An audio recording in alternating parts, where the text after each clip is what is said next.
Home Alone is simply my most favorite movie that I've photographed. It's very entertaining and it's very heartfelt. Of the 27 films that I've shot, it's by far my most favorite film. Where I went to see what was described as a little Christmas film, and I had no idea what to expect, and I was enchanted. Every kid thinks, if I could just get rid of my parents, it'd be great.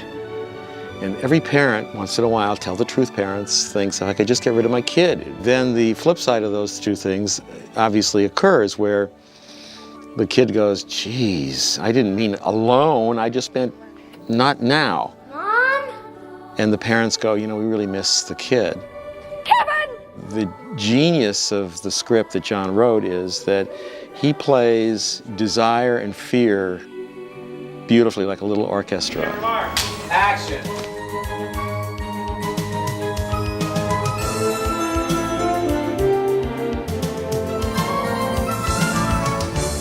This house is so full of people. It makes me sick. When I grow up and get married, I'm living alone. Did you hear me?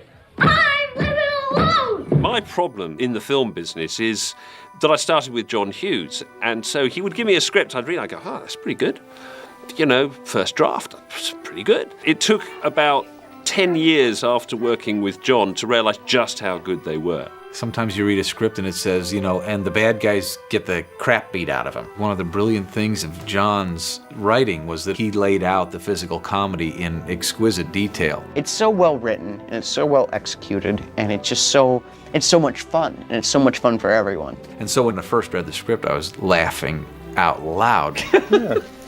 It was like a Stooges thing, but shot by shot. So he was incredibly detailed in his vision, and then Chris brought it to life shot for shot. The gags in the film were written in the script, and fairly specifically. At the same time, there were elements that didn't exist in the original script. The character of Marley, I don't think existed in the original screenplay. The movie originally ended with Kevin just saying, just hung around, freeze frame, and we sort of worked together to bring that emotional side to it, as well as the intense sort of comedic side of it. We were telling this story through a child's point of view. For me, I wanted to create a sense of warmth with the picture, making absolutely certain that Home Alone felt timeless.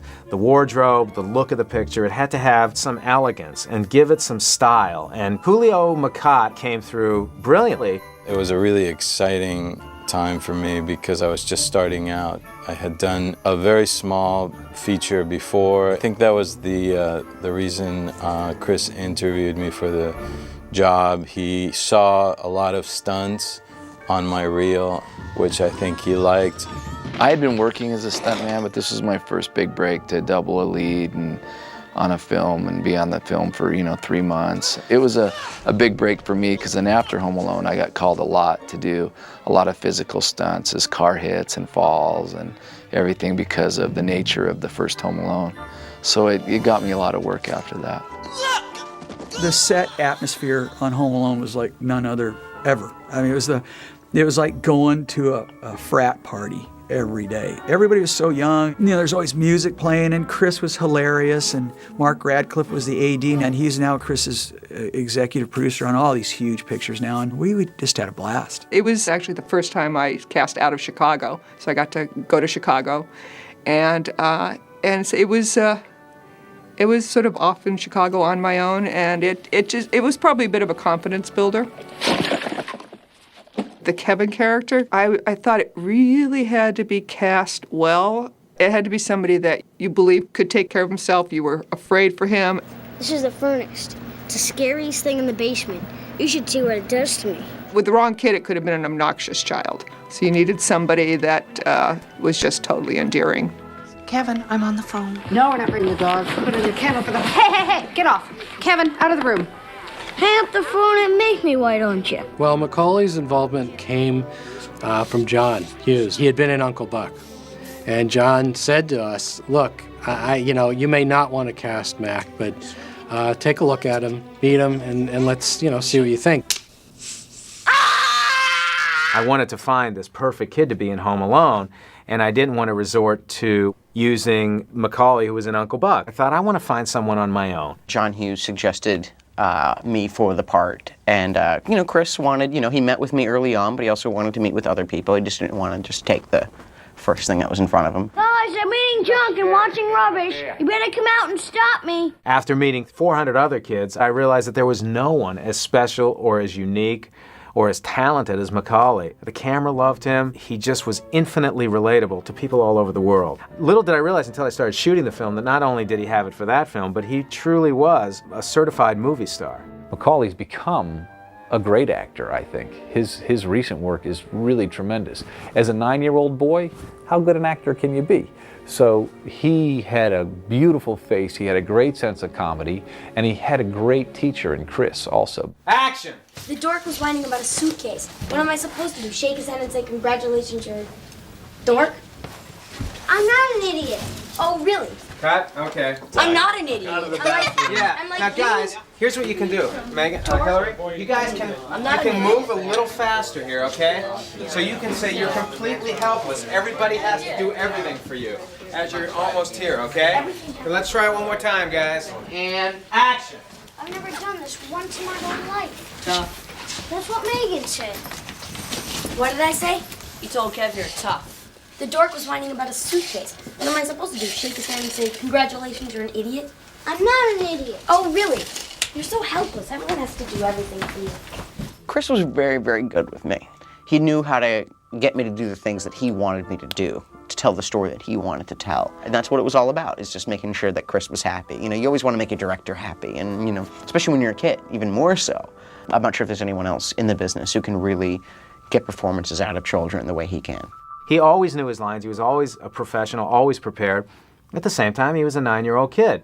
So at any given moment, he would have to become a kid because you don't have that sense of responsibility that you have as an adult. But, you know, as a kid, you get tired sometimes. You tend to get distracted. You tend to laugh. You tend to have fun. And that was all part of what made his performance so special. What happened to my room? Heather, Tracy, and Sandra took it. This house is so full of people. It makes me sick. When I grow up and get married, I'm living alone. Yeah, we're almost there. Everybody was just completely... Macaulay was fun to work with. I mean, he always joked around. He used to play around with the crew all the time. I think he even liked to do their jobs if he could. Me and Chris decided that we would use a dolly shot. Yeah, what should I do here? Do a dolly shot. You think so? Yeah. I don't know. Do you think really? Yeah. Okay. Yeah. And what about after this? I'm not sure. What about a close-up? Good idea. Okay. Should I do that? Yeah. Okay. Someone got the really genius idea of putting a camera in a 9-year-old's hands. But it's interesting to just see my point of view that I don't even remember. I don't remember any of this stuff. You know, they just kind of put a camera in my hands and I just shot away. Hey, can I get you on the other side? There's more light. I can't really see you. How do you know all this stuff? Okay, right here, right here. Hi, Chris. Hi, Mac. How you doing? I'm doing good. Take my glasses off for this. I don't want to give you any ideas, but are we going tighter? Are we going tighter? Yes. Is it true that you are in the hit movie Home Alone? Yes, it is true, Macaulay. And there's one thing that I have to say. They told me that in about 15 years that they will still be showing this movie because the style of it is going to still be in fashion. Isn't it true that you're the brother of the famous Macaulay Culkin? Yes, it is true. Do you think Home Alone will be a hit movie? Yes, absolutely. Because you're in it. Thank you.